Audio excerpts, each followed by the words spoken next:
Și începe rubrica Măsliu Sluh, cum s-ar spune. Am un scenariu, ceva scris, știu ce spun. Pur și simplu. Dintr-o parte aș povesti despre mine, dar din altă parte, dacă e interesant asta. V-aș arăta ce și văd eu.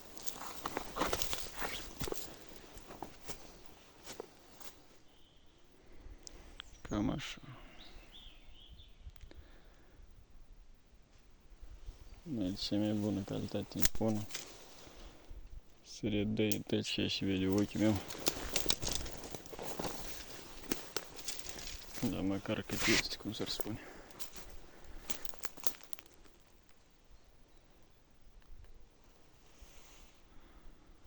Adică așa, în liniștea naturii, primăvară, totul înverzit, toporaș, brebenii, toporaș albi. E un miros specific acum în pădure.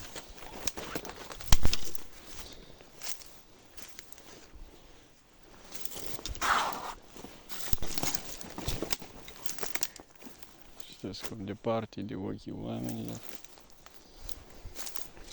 în liniște naturii.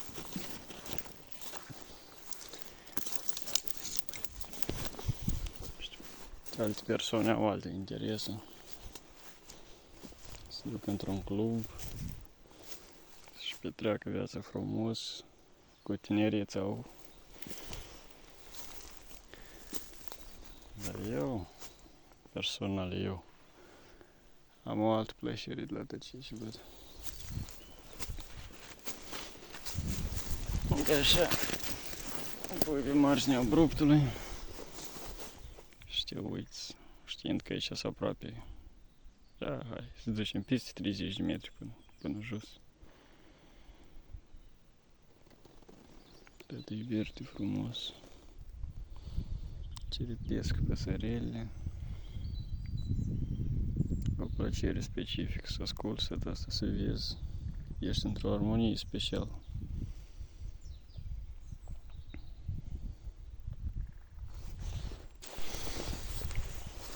Toate că alții ar spune și vezi în tot asta. Și mă rog, e așa special aici. Special aici ca să e lumea în care noi trăim. Eu cât stop oraș aici. Special e asta că noi trăim în lumea asta, dar nu o observăm. Mereu suntem în goană după ceva. Să obținem ceva. Să ajungem undeva. Să știm cineva. Și hai momentul ăla când tu decizi asta. Că ție să-ți trebuie. Că tu te vezi în situația așa. Dar majoritatea cazurilor astea sunt ideile cuiva. Tu vrei să le îndeplinești ideile cuiva. Sau să iei în cap să o băgat asta, că tu trebuie să faci așa. Trebuie să faci așa. Ufa, de aici încoace. Neștiind sau chiar să nu srbească lucrul ăsta, tu îl faci. Undeva ți-a dat narativul ăsta că tu trebuie să obții asta. Și că așa te lupți, să zicem, o mare parte a vieții tale pentru a obține asta și nici nu observi ce se împrejură tău. Anii trec, părinții tăi se duc, multe persoane dragi dispar deja din viața ta. Dar tu fugi undeva să obții ceva. Dacă tare tot ai avut împrejurul tău. Și înțelegi prețul la ce ai avut, mai în general după ce și pierzi asta. Da, fiecare diferit. Și majoritatea așa lege el și vrea. Asta că tare puteți nici n-ascultați, pur și simplu îmi spun gândurile mele în auz și nu știu.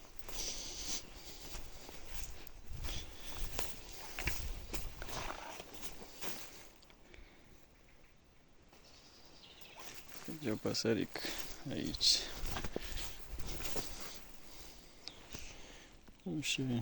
Și unghi aici terenele. Și peste tătă animale au trecut pe aici. Să văd peste tătă urme de cerbi, căpre. Uitați aici, tătă e abrupt. Malul acela, tătă e abrupt. Și acolo e rupșoară, cu japșoară sau aude dacă asculți atent. Și pe dreapta tot e același abrupt. Aici se primește ca o peninsulă, să zicem așa. Tăporaș.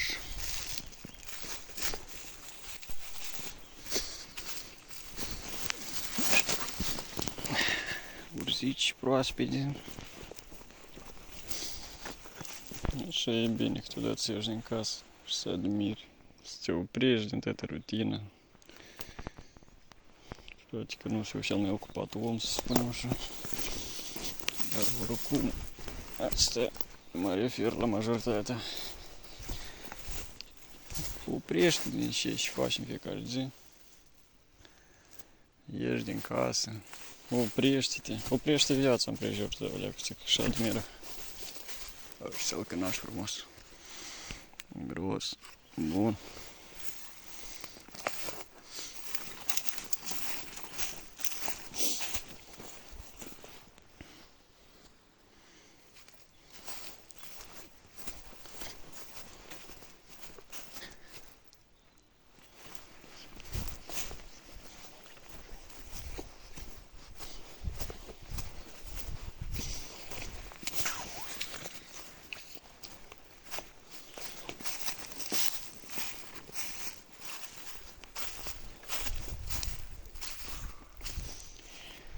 Aș vrea să spun că este un monolog, dar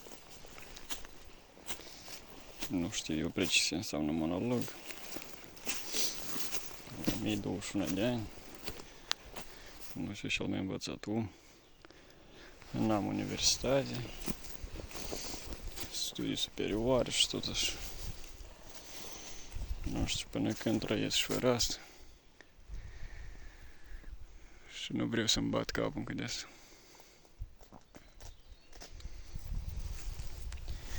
Da, e important, nici nu zic. Dar pentru care și cum.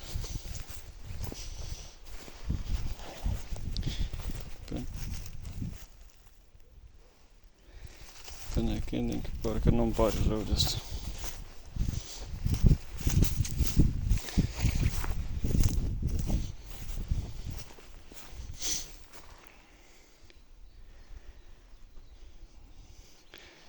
Eu aici am mai fost și iarna prin locurile astea. La primăvară cu totul alt. Parcă e cu totul alt loc.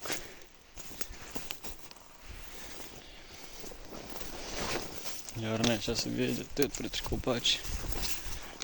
Se vede până în râpi între amândouă părți. Am nu prea.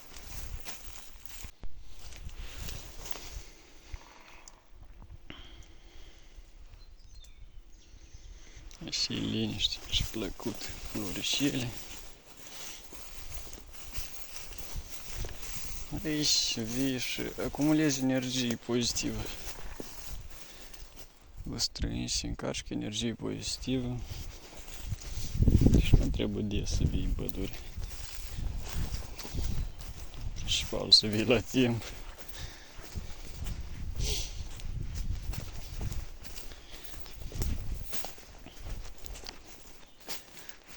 Dacă așa am ajuns să se întâlnesc aici le două rupșoare.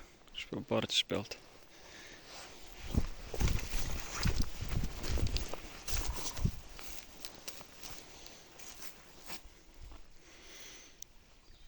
Nici scărăruși de animale, Ele vin și să adapă abia obșoară. Să-ți primești ca o peninsulă, e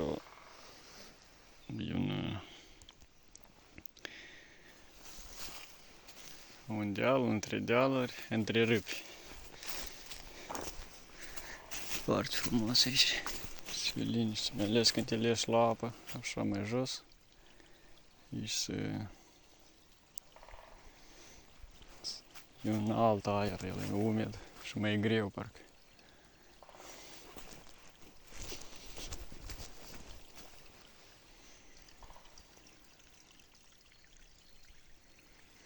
Cum am spus, aici a mai fost și iarnă și tot era înghețat aici. Mergeai liber, clar, loc cam e moale, tinglos. Uite argila, spală, apa spală, nisipul și rămâne argila curată. Să trecem noi parcelând. Nu e așa moale.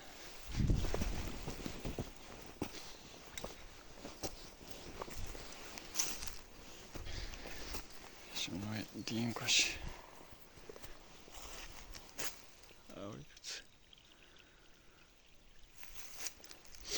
Aici au fost oameni.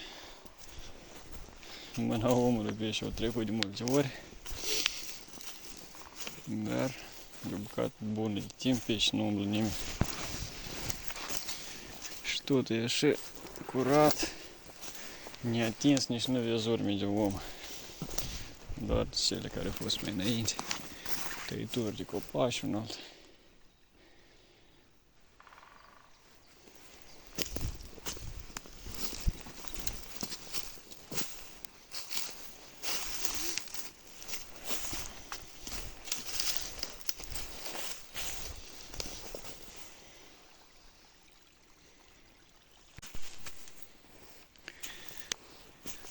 Când ești între așa locuri și încă mai ales ești singur, de obicei îți cu cineva, de acum singur. Îți mai dai, îți dai ție întrebarea, de cine ești tu în toată lumea asta? Ce rol ai tu în toată lumea asta? Așa vin în cap gânduri de astea filozofice, așa să spunem. Uite aici ce s-a făcut. Vine etapă mai mare și au fost ploi. Și te gândești care e rolul tău pe planeta asta.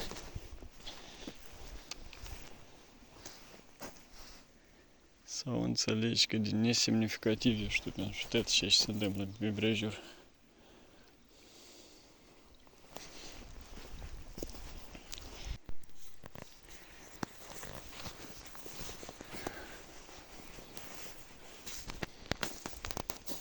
Liniște. Și tot e verde, frumos.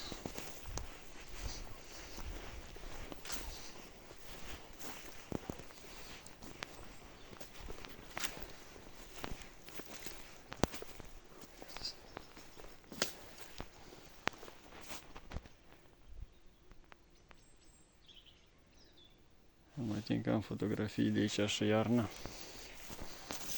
Poate să le pun în videoclip cu dată.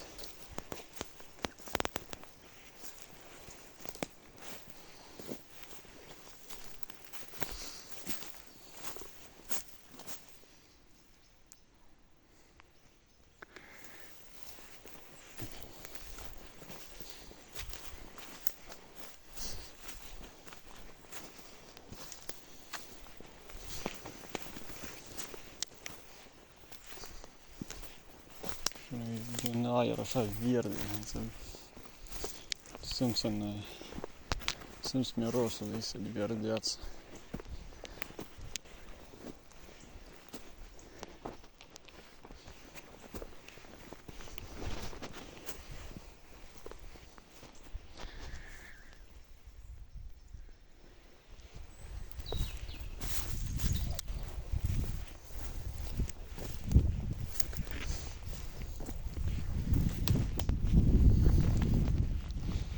Stau omul acum prin pădure și zâmbetul până la urechi și este ceva aici, nic special. E simplă natură. E simplă natură.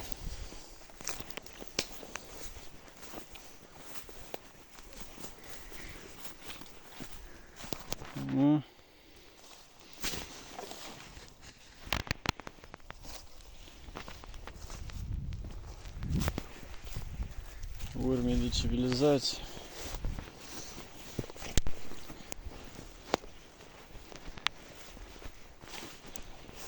Uitați așa. Luxe, lux.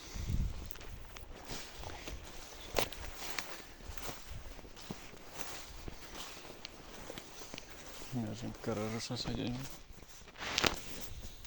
S-a auzit un cerb.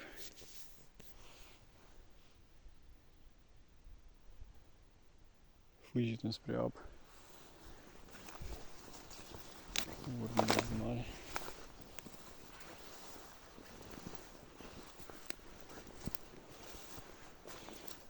Ești cu cineva, parcă nu te stresează așa de la sunetele astea. Când ești singur, altfel le percepi.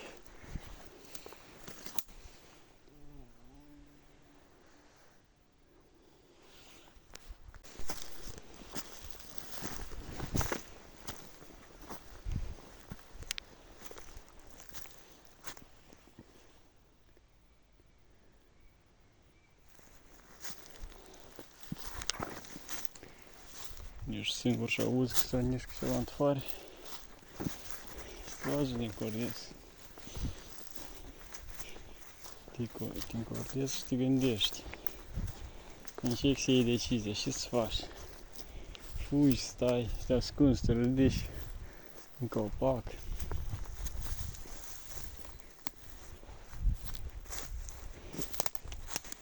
Aici dacă ceva au fost tăieri. Cu 10 ani în urmă.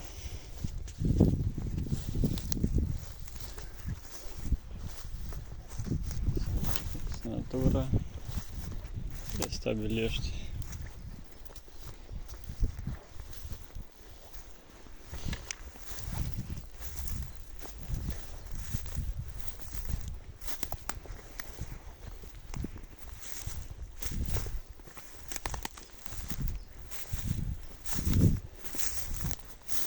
De cerbi, trebuie să te tare. Ei de obicei când te aud deja fug de mai tare de porci. Mi-e stres. Mi-e stresul. Poate și fugă și să ține.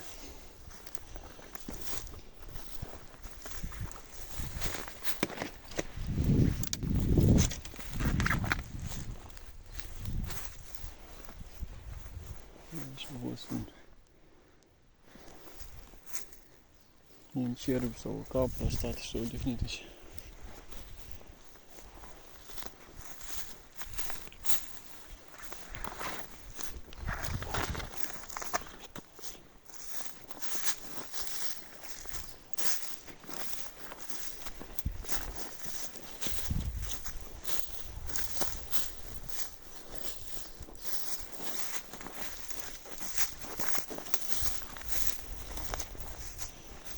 Și așa că trăiți-vă viața,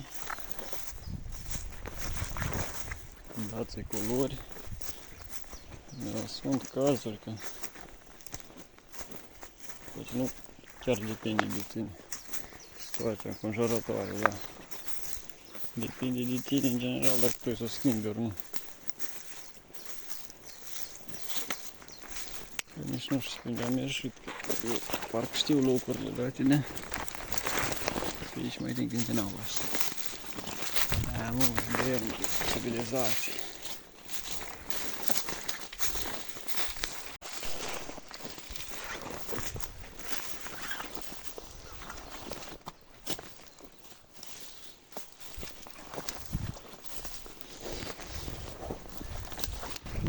Spre videoul ăsta, tu ești nici n-ascultat ce vorbești, am trans.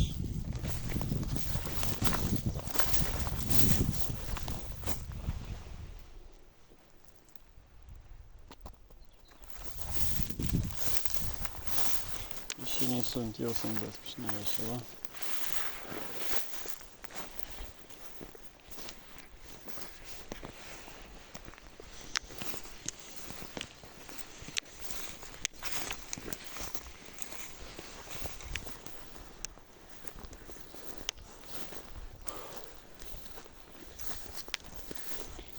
Aici stas așa, numai gândurile mele.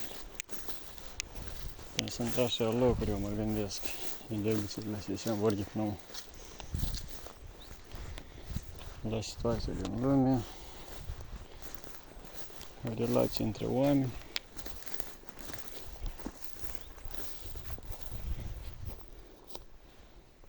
Hai până undeva de pier.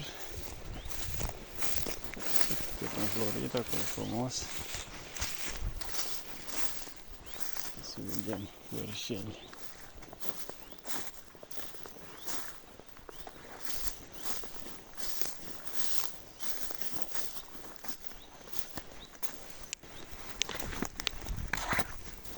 Pentru că lumea asta e așa de simplu și pe piesă în viață. Și lumea a avansat și au tehnologii aproape pentru orice situație.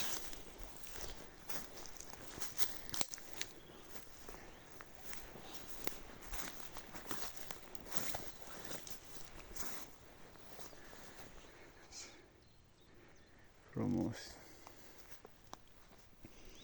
Dacă câteva zile și-o schiși floarea jos, să muguri, s-a trezit natura.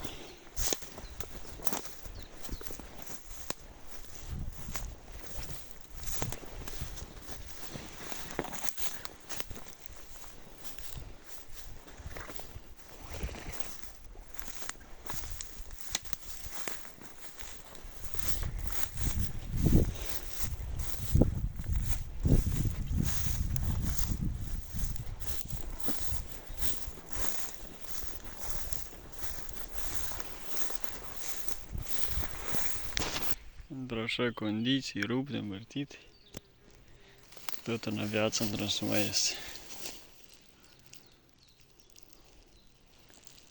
Sau nu-i mare și parcă serios. Dar vreo de mai măr. Dar nu contează asta.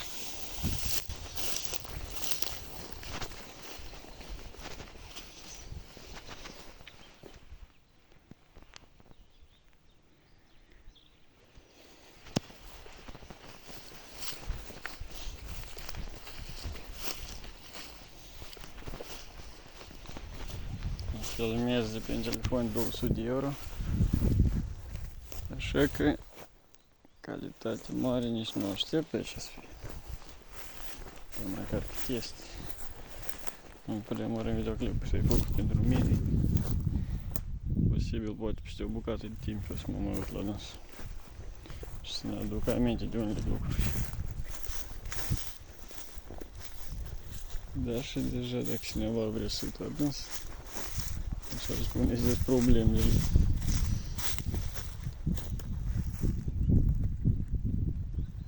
Uite, de lux.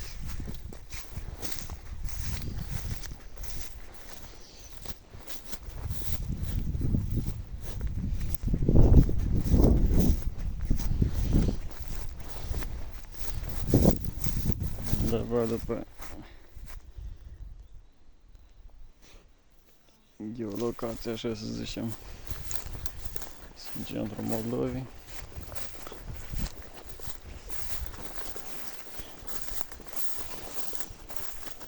Cei care zi pe loc, să zicem, în apropierea pădurilor toate, le cunoaște deodată pe unde ele se află locurile astea.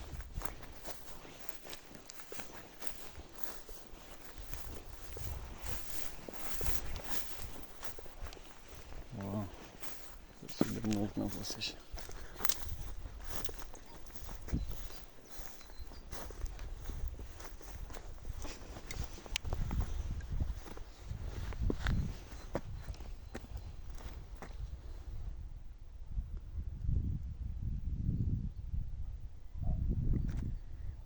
E satul în care locuiesc.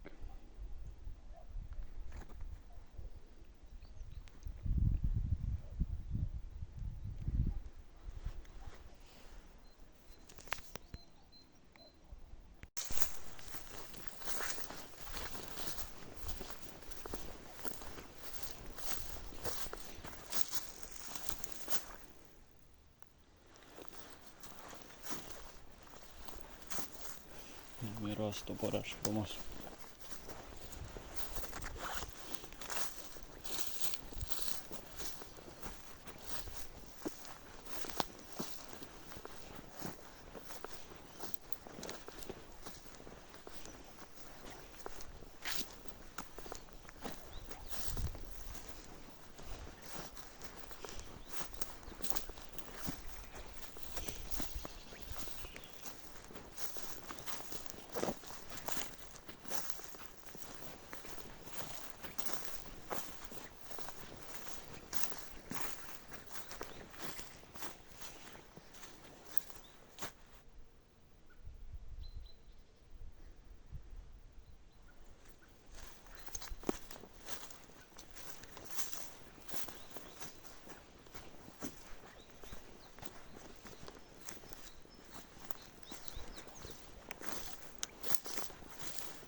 Schlagbound.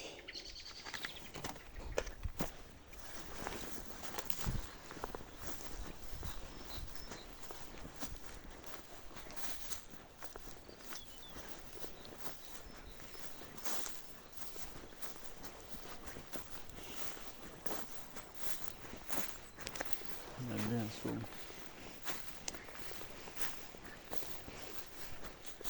Ar fi bine aici de dormit. Dar n-ai cu sine, cum s-ar spune.